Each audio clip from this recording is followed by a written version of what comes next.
I got really lucky where I got a call from Nina Tassler, who was the president of CBS at the time, and she's now a producer, has her own production company.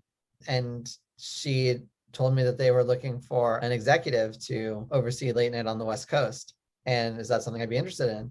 Honestly, I had to think about it for a minute, which in retrospect is incredibly stupid of me because it was an unbelievable opportunity to work on a show that I was interested in and directly report to the people who ran the network, which I'd never done before.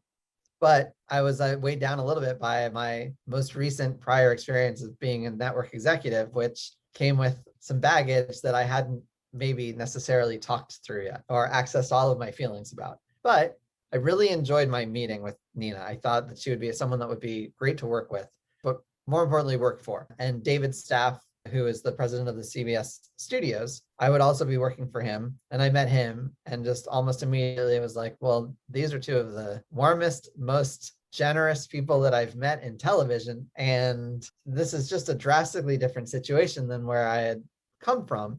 And they were really honest with me in that like they hadn't had somebody for a while on the West Coast who had the type of experience in late night that I did.